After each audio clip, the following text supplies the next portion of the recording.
I usually don't bother to post anything on Reddit, but I figured typing the situation out might make me feel better. So I'm 23 years old, female, and live on my own. I just moved out to the area for school, and I went to my local Wal-Mart to gather supplies for cleaning. As I walked in, I took note of an older man near the entrance that I had briefly made eye contact with and nodded at, and just kept walking. I looked at folders for a bit, then made my way towards the electronics section at the back to look for a charger. I was making my way through the aisles on the way down looking at all the fall decorations. Lots of them were geared towards kids, so I just glanced at them quickly and then turned around to leave. The same man was there, and he was holding and inspecting some paper plates with childish Halloween designs on them for children. I didn't hear him walk into the aisle. I thought that was a little strange, but brushed it off, thinking he had grandkids. I left and I made my way to the electronics section where they kept chargers behind locked glass doors. I'm there for maybe about 7 to 8 minutes, and the same old man shows up, and I see in the reflection of the glass that he's looking at my butt as he walks by. At this point, I was pretty far from when I last saw him. I brushed it off though because I'm used to men making quick glances like that in public and leaving it at that. He's looking at the display behind me on the other side, goes to leave, and then this is where it gets creepy. He stands right behind me and starts aggressively eyeing me up and down while licking his lips, paying particular attention to my backside and my legs. He's basically undressing me with his eyes. At this point, he was giving off massive creep vibes, and I started shaking with adrenaline, and I was afraid that he would try and grab me. I was all alone in the aisle with him. I stayed calm despite my throat feeling like it had a ball in it, and waited for him to leave. He does. Then I went to a random mile nearby electronics, but in the general part of the store there were 2 men behind the electronics counter, and I wanted to stay near them if something went wrong. And I waited a few minutes just standing there to see if he showed up. I wanted to confirm if he was following me or not. Sure enough, 5 minutes later he was there. I caught him quite literally speed walking down the main walkway, looking down each aisle as if frantically looking for me. He stopped dead, saw me notice him, and then promptly scurried off. I went to the electronics section and informed them that I was being followed and that I wasn't comfortable, and asked if there was security. They don't have any, just theft prevention, and they offered to check me out there or accompany me to finish shopping. They were very kind, and I took them up on the offer to get my cleaning supplies nearby. As we turned together, the same guy was standing further away staring. He literally just increased the radius he was using to follow and was watching from the front by the registers now. I get my stuff, check out, and then weave through all of the clothing sections to leave from a different section than the one that I originally entered and saw him from. I didn't see him at all this whole time. I go to my car, promptly drove to my new place, but stopped halfway at a random neighborhood. I pulled over and pretended that was my house to see if anyone told me. I didn't want this guy finding out where I lived. Then I drove home when I didn't see anyone. I may be overreacting, but this is a new area to me, and I've never had someone be quite that creepy and persistent in following me. I've done things on my own plenty of times and have never had an issue. This all happened in the middle of the day at like 3 p.m. too. I was wearing loose clothing and I just wanted to make a quick trip in and out. I have no idea what could have happened if I didn't notice, or what his intentions might have been. I can't imagine they were good. Maybe he would have followed me to my new place. Who knows? Either way, the whole encounter was scary. He had no clue I saw his reflection and the nasty expression on his face. Just stay aware, guys, and watch yourselves.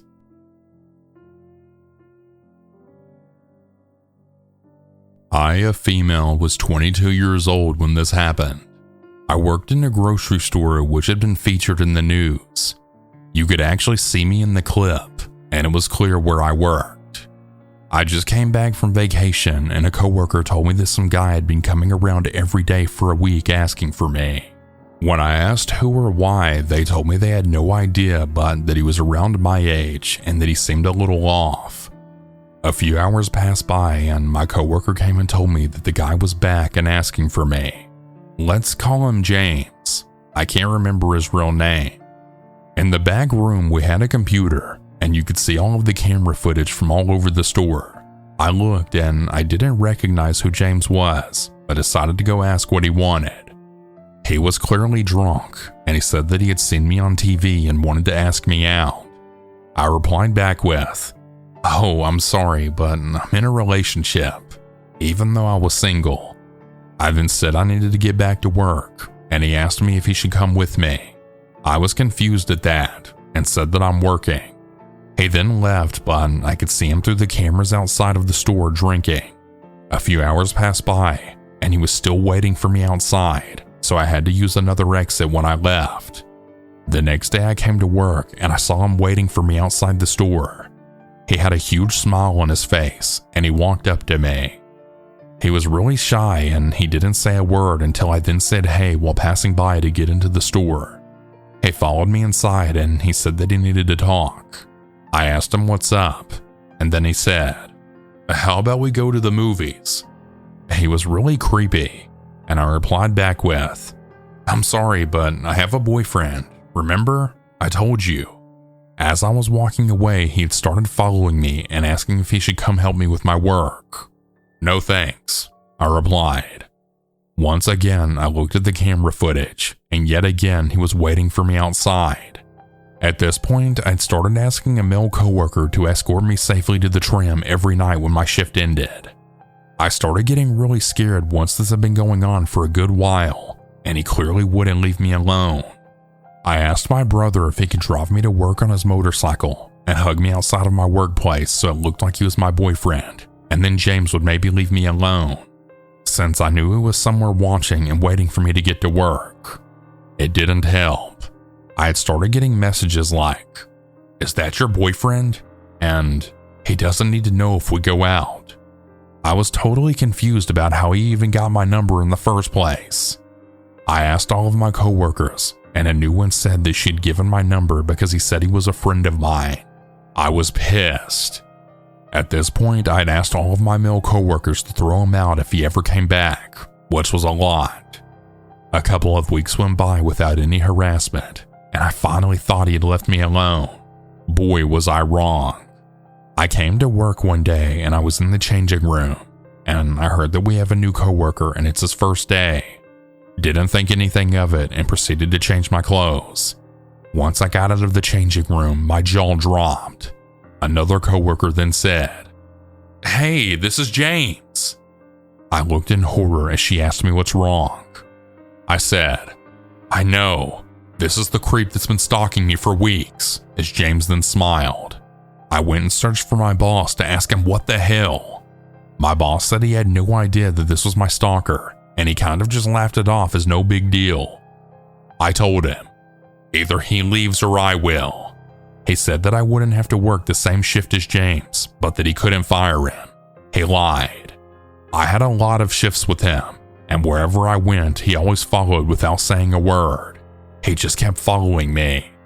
I would often have my lunch break by the computer so I could see where he was, and every day I could see him just staring at me behind me as I ate. We had cameras there also. This went on for a while.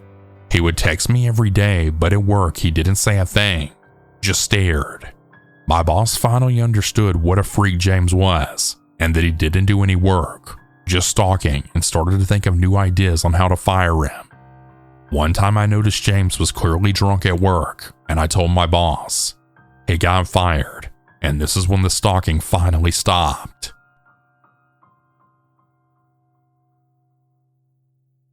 I'm not gonna add a lot of specific details here because I feel like if I do, someone will figure out I wrote this. But I'm a 17-year-old female and I'm a junior in high school. And my dad's friends had a small meetup sometime a while back. And one of his friends was there at the beginning of the party, and he was acting fairly normal and I didn't really think much of him. Then he had started touching and caressing my knee whenever we sat down in a very uncomfortable way. He'd even been so bold to caress my thigh sometimes. Sometimes he'd just do this randomly, but other times he'd do this and start talking to me. getting real up close to my face with really long and uncomfortable eye contact. I felt a little concerned, especially because he kept asking me about what I do in my free time and whether I liked any boys and what me and my friends talk about. This alone wouldn't seem too weird to me, but it was combined with everything else that made me feel really weirded out. He kind of talked to me not like I was his friend's daughter, but like I was his friend.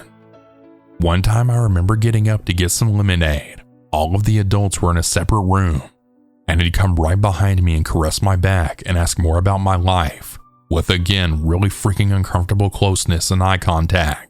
Whenever I sat down, he'd make extra sure he was near me.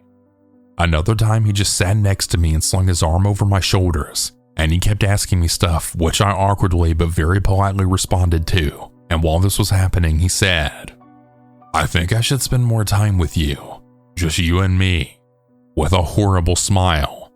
That smile irked me so horribly I felt like running. When we were leaving, he was the only adult who hugged me, and he hugged me for a long time. He specifically put his arms around my waist and gripped it really tightly, which I've been told is an extremely intimate way to hug, but I could be overblowing it. After he hugged me several times, he asked me where I could see him next and how he really wanted to see me again. I told him I was unsure.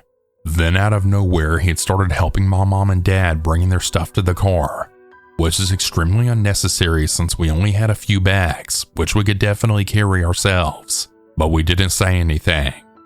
He continued getting very touchy-feely with me until we made it to the car, where he insisted another hug and I gave it to him, after which he said, "Please come here again sometime, please," really insistently, to which I said I would see if I could. To a normal person, he probably just seems like a really friendly and genuine guy, but I have a really bad gut feeling about him. The worst part is my dad witnessed most of this, but he said nothing. He just continued like normal. I thought maybe at least after the party he'd blow up or tell me to never be alone with that guy again, like ever, but he just said nothing, which makes me feel like I might be overreacting. I don't know. I'm not sure. I really need some assurance or maybe even clarity about what exactly this is. If he really does turn out to be a creep, it's absolutely sickening. This guy had even held me when I was a baby. What the hell's wrong with him? It's just disgusting in my mind. Update. Okay, so this post got quite a bit of attention out of nowhere, but I just wanted to clear up a few things. By the way, this was intended as a throwaway account, so if one day I suddenly go inactive, it's because I don't see a point to keeping the account any longer. Anyways, I'll be referring to my dad's friend as the creep, since I can firmly establish that he's creepy now. First off, I just wanted to say thank you for all the sweet comments concerned about my well-being and wishing the best for me.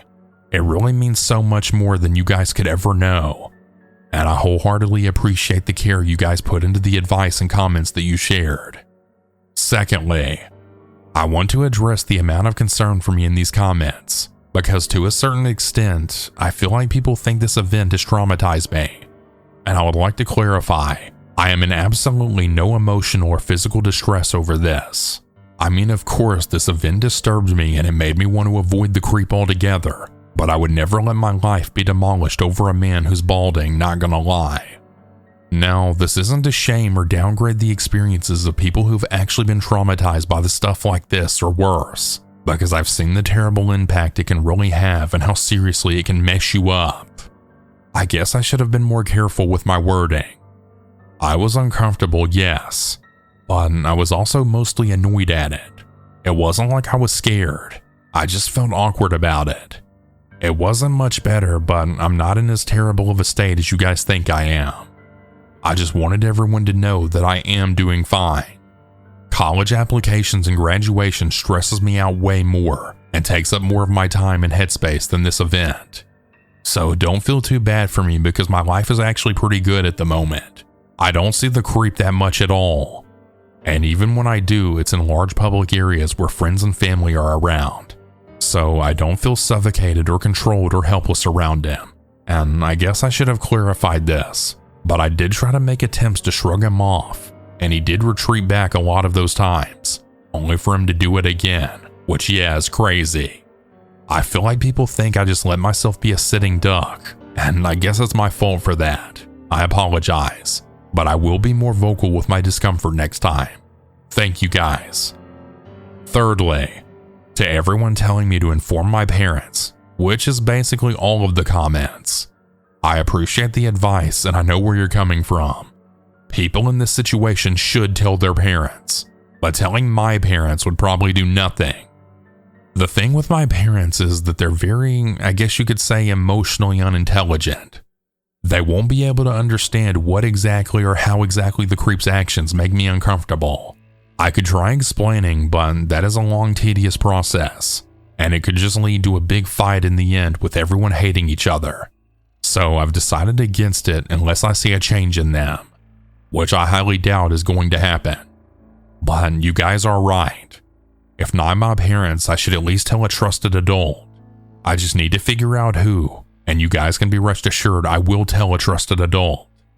Fourthly, everyone calling my dad out and saying he enabled the creep to do it. I know where you guys are coming from again, and I even agree with this to a certain level about why he didn't even say a thing. Most fathers would freak the hell out.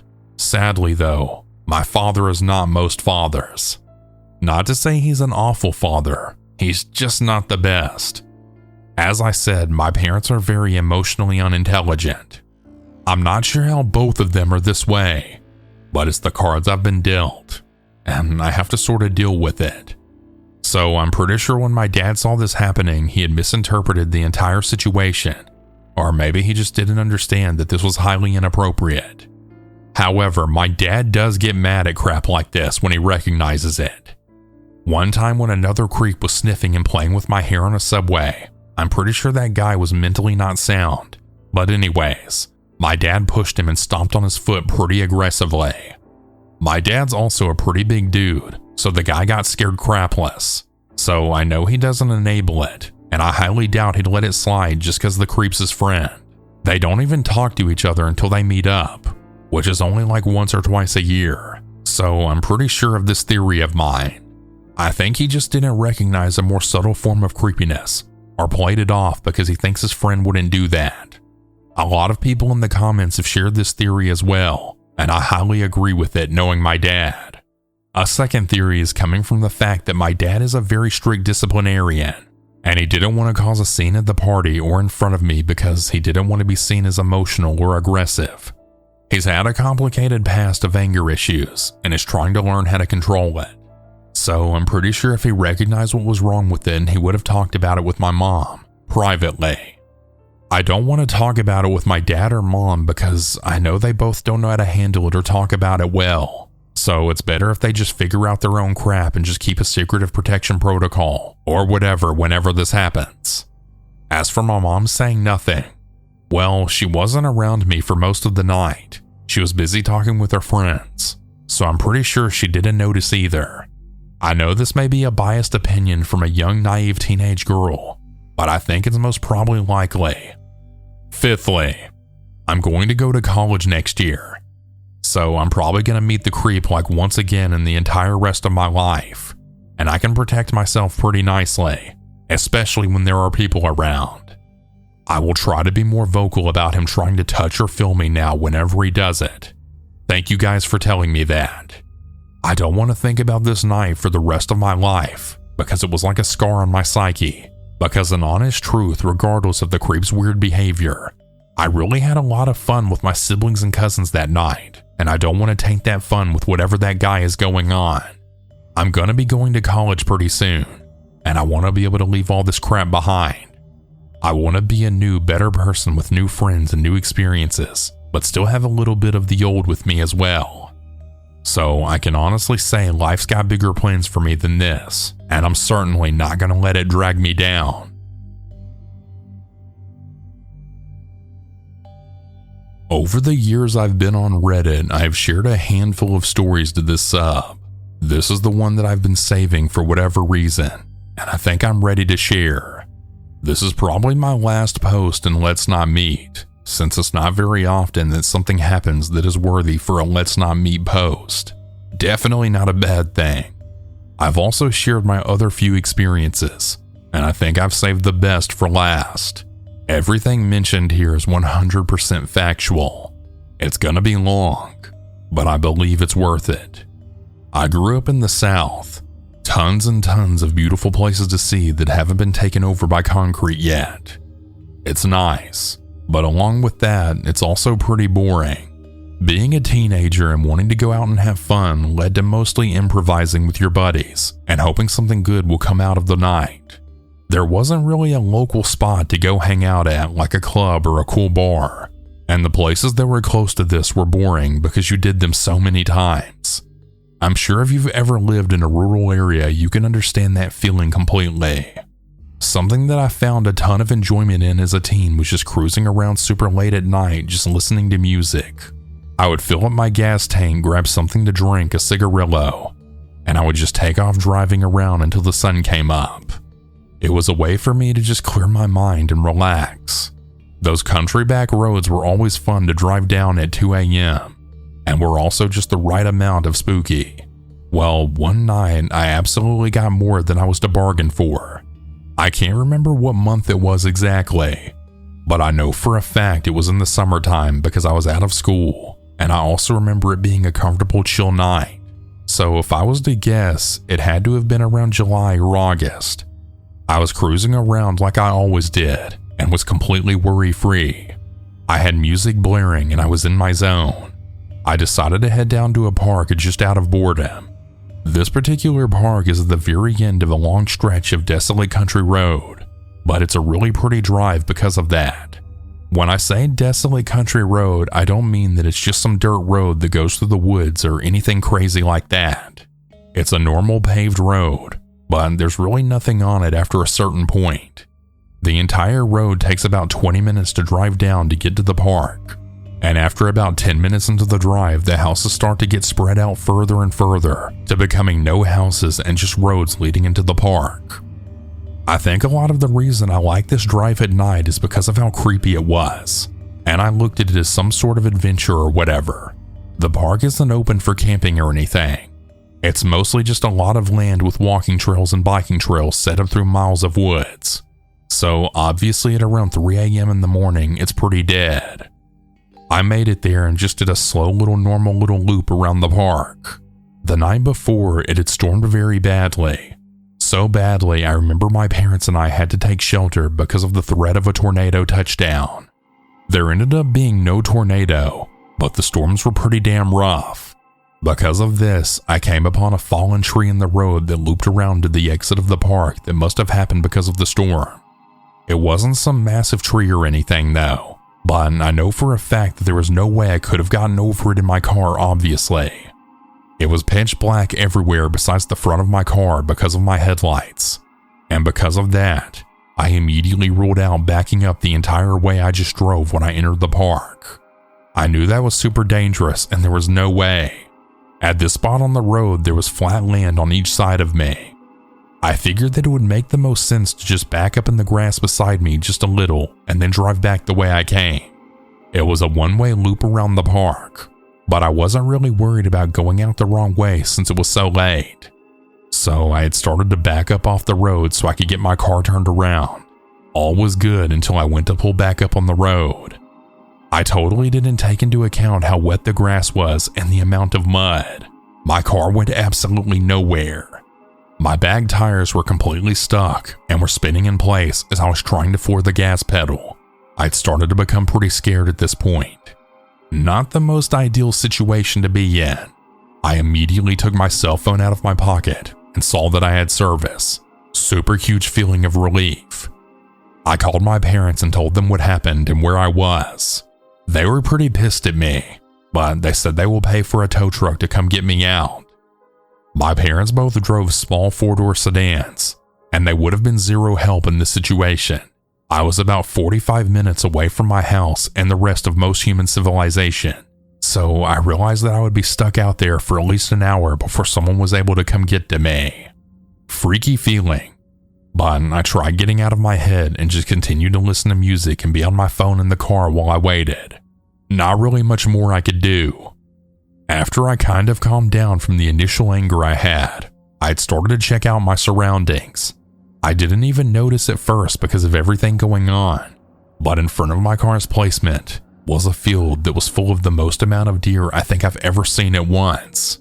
There legitimately must have been like 40 deer in this field just walking around and eating the grass. The field wasn't directly in front of my car, but if I was to get out and throw a rock in that direction, I would have easily been able to hit one of them. So if I was to guess, they were about 30 yards out. This didn't really help with the creepy level going on. Looking out in front of your car and seeing 80-eye reflections staring right back at you is a bit of an alarming feeling overall, but I was relieved it was just a field of deer. I watched them for a little bit, but I was quickly over it and started to just browse through my social media apps while waiting. They seemed to have been over it quicker than I was, because they all went back to walking around and eating once they figured out I wasn't going to attack them or anything. After browsing my phone for about 15 minutes, I finally get a call back from my parents letting me know that the tow truck guy is on the way and about an hour and a half from my location. Still to this day, I remember hearing that and having the thought, "You've got to be kidding me." I understood that I and I alone was the reason I was in this situation, so I couldn't really be mad at anyone else. But that was very obviously not what I wanted to hear. I decided that the smartest thing for me to do was to make sure that all my doors were locked, lay back in my seat, and take a nap to pass time quickly. So that's what I did. Okay, here we go. So I woke up 45 minutes later to the feeling of being watched. I'm not really sure if anyone has ever experienced that feeling before, because I don't know how common it is. But there was a sixth sense alarm going off in my head telling me that I needed to wake up. Waking up to that feeling in the situation I was in and in the surroundings I was in is probably the worst case scenario. I sit up and immediately check my surroundings and see nothing. I looked through my car very quickly for any sort of weapon, and I found a pocket knife. A freaking pocket knife. I was very scared to say the least. Even though I saw and heard absolutely nothing, that feeling is terrifying. I was shocked to see that the field of the deer in front of me was still full of deer. I don't know anything about the animals, but I guess I always just assumed they don't hang out in the same place for long. Not sure why I thought that, but I was surprised to see them nonetheless. I had called my parents back to see if they had heard any kind of update from the tow truck dude. I decided to not mention the feeling I was having because I didn't want them to worry more. And I also knew that it was literally nothing more than a feeling I had, and I had nothing to back up why I was feeling that way other than just being spooked out in general. No update from the tow truck guy, so we all assumed that everything was still the same on his end. The call had lasted just a few minutes because I felt like such a dick. They both had to wake up for work in just a few hours, and now they have to spend a random $100 plus, and on top of all that, they were worried about me. I could tell they were annoyed at the situation, but also worried. I told them I'll make sure to tell them when the guy arrives, and I'm sorry. We hung up and I looked up from the phone, and immediately it went from 0 to 100 in panic mode. Let me remind you that there are around 40 deer in this field. Every single one of them were stopped dead in their tracks, standing completely still looking at something. I put on my high beams and stared, waiting for absolutely anything to happen at all. Nothing. I tapped my horn real quick. They didn't even budge or look my way. They were all still completely glued to what was by them. The way the tree line was, I couldn't see that far over in the field. I know they were looking into the woods by them, but where I was at, I was only able to see them. I could hear my own heartbeat. I grabbed that stupid pocket knife and just waited for something to happen. I would say it was about a minute after I honked, and every single one of them in unison had started running the opposite way. They were running in full speed, and within 20 seconds the field was completely empty. I was petrified in fear. I knew that staying in my car is what would be the safest thing to do, but it's the worst feeling in the world when you feel like a sitting duck. My head was on a swivel. I was freaking out in every way possible. I assumed that it was a bear or something, but it could have been absolutely anything. I was convinced at that point that it was the devil himself. I didn't know what to do. I knew that the tow truck was close by, but I had no idea where he was. I began to shake because of nerves, and I just looked around to make sure nothing was by me, and focused on the field in front of me. I did this for what felt like an actual eternity, sitting in complete silence and darkness in the middle of nowhere, waiting for something to jump out and attack you. 15 of the longest minutes of my life go by, and I start to see lights break through the tree line on the road. As it gets closer, I see it as the tow truck guy. The lights on his truck felt like it was Jesus coming from heaven to rescue me. He gets up to me and I jump out of my car and I immediately ask him if he has a gun on him. I tell him very quickly what just happened to me and that something is definitely out here nearby. He let me know that he had a shotgun in the truck, and he assured me that it was most likely a bear or a bobcat. He gave me the whole, "They're more scared of you than you are them" bull crap. The tree was small enough for him to sort of bulldoze it out of the way with his truck, and then he attached my car to his and pulled me out of the spot that I was stuck in. He was very nonchalant about what I had just experienced, but I was pretty badly shaken up from it. The whole time he was doing his thing, I still had my eyes glued out in that field just waiting for something. He was completely done with everything in about 15 minutes, and he told me to follow his truck out of there onto the main road again. I got in my car and was ready more than anything to get the hell out of this park. We had started to drive away from the spot I was in, and I still had my head on a swivel, completely shook up. As we were driving away, I looked up in my rearview mirror. We were down the park just a tiny bit, but I could still see the spot I was stuck in partially lit up from the vehicle's lights and the moon. I watched in my rearview mirror a man come out of the tree line behind where my car was, and then walk into the middle of the road and watch us drive away. My heart stopped beating, legitimately. I lost my breath, and my eyes started to get full of tears because of how absolutely scared I was at that moment. I couldn't see any sort of details like what he looked like or even necessarily what he was wearing. And to be honest, I don't really care. The feeling that I felt driving away from that spot, knowing he was right there the whole time watching me as I was freaking out looking around, watching me as I was completely alone for such a long time, maybe even coming up right up to my window and watching me as I slept. That's a feeling that is something I can't necessarily put into words. All these years later, and it still messes me up quite a bit.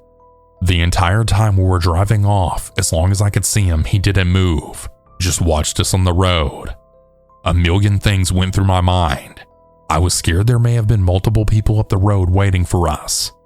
I was trying to figure out if I should start beating on my horn like crazy to get the tow truck guy to stop or not. I decided that all I wanted to do was get out of there, more than anything. The second that we finally got out of the park and was able to be on a 2-lane road again, I flew past the tow truck driver and I did nothing below 70 miles per hour the entire way home. I flew through stop signs and stoplights. I absolutely did not care. The only thing on my mind was making it home.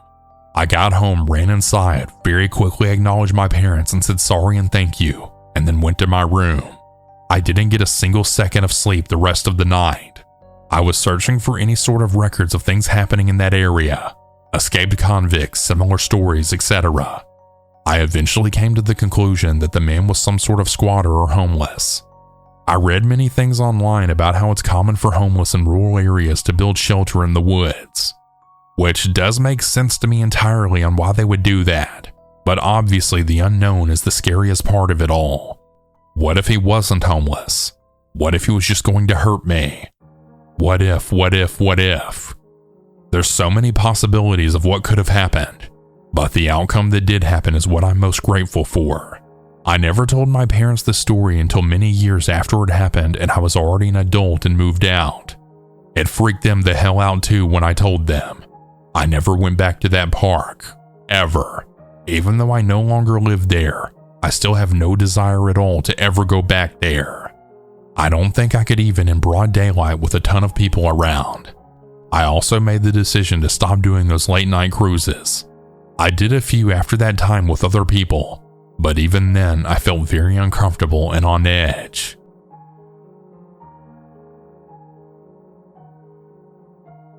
I'm 24. This happened 2 years ago on Memorial Day weekend. After a solid weekend of partying in Las Vegas, 2 of my friends and I had to endure the horrific drive from Las Vegas to Los Angeles. We're all dudes of the same age, by the way. If you haven't done this drive before, it's typically a 5-hour stint through the desert, but on a busy weekend, it can be extended to 7 to 9 hours, and hungover from a 3-day binge, it is always painful. Our other friends that were flying out talked us into staying for the better part of the day to wait out the traffic. We had a buffet and lazed around the pool a bit more, hoping to recover. We decided to leave at 3 p.m. Perfect. We'll be home by 8. Wrong. 2 accidents and a billion people on the road hindered our progress greatly. It took us 6 hours to get to Barstow, typically 2 hours. We filled up, got gas and coffee, and hit the road again. The stop took an hour due to the mass amount of people passing through the area. Back on the road at 10, more traffic and a wrong turn. It's now 2:30 and we're passing through Santa Clarita, about 45 minutes from our destination. This is important. It sounded like a piece of steel ripping like paper and then exploding, but I managed to pull the car off the freeway and onto a side street. I called AAA and they said it should be about 30 minutes. Crappy situation, but 30 minutes isn't too bad. The neighborhood we were in was all right. Multiple gated communities, but the road we were on was desolate and a bit of an artery between communities. We all napped and maybe about 15 minutes later, I was awoken by a car driving by in the opposite direction. It was some piece of crap SUV with like 4 people in it. Maybe a Toyota 4Runner? I couldn't tell what they looked like, but they were all looking at us. A few minutes after that, I got a call from AAA. Apparently when I called, they thought that I said Santa Clara, which is 6 hours north in the San Francisco area. It would be another hour before they could reroute someone to us. We go back to sleep, and roughly 30 minutes later, that same SUV drives by our side on the road, going much faster this time. And as they pass, they flash a light into my car, a 2001 Nissan Xterra. I'm not sure if it was to scare us or just to see if there was anyone inside. Windows were fogged, by the way, but my red flags went up. For safety reasons, I always kept a Bowie knife and a miniature bed under my seat. I know it's childish, but it makes me feel safe. So I took the knife and handed my buddy in the passenger seat the bat. He was asleep and he didn't understand what was going on, so I briefed him, but he passed it off and was out again. 15-ish minutes later, the SUV pulls up about 300 feet behind my car, brights on, and I officially begin to freak the hell out. I wake up my 2 friends without moving their heads so the creepers in the SUV can't see. We begin forming strategies, but we're genuinely scared since we're stranded and outnumbered. The SUV turns off the lights, and I can see them passionately talking about something. So we sit there freaking the hell out and looking at them, just waiting for something horrible about to happen. By now we were swapping ideas of their intent. I decided to call AAA again, and they gave me an ETA of 15 minutes, home stretch. The passenger and driver's door both open, and 2 linebacker-sized men get out, hoods up, all in black. The driver leans against the grill of the car and smokes a cigarette, staring at us. The passenger pisses on the sidewalk. It felt like they were playing mind games. Maybe they saw the light from my cell phone. It felt like the passenger was pissing forever. The 3 of us are just sitting there stewing in our own fear. The passenger zips up and talks with the driver. The other 2 doors open, revealing one small person with a beanie pulled low, and another large hooded man walking out. The 4 begin to talk and walk casually towards my car. I pull my knife ready, my buddy has his bat, and my other friend pops his fist like a fighting Irishman. They get close and then stop about halfway. In the distance were the lights of the tow truck. I looked back and I saw them get in the SUV. As the tow operator gets out, we get out, and then he starts his business. The SUV speeds off fairly quickly. We didn't get home until 5 a.m. I'm not entirely sure what they were planning. I'm assuming they thought the car was abandoned and wanted to take it. That or something more sinister if they knew we were in there. My friend in the back seat has long hair, so maybe they thought he was a girl? I'll never know, but it was an intense night. Moral of the story: never leave Vegas late if you're driving, and maybe buy a shotgun. Thanks for listening.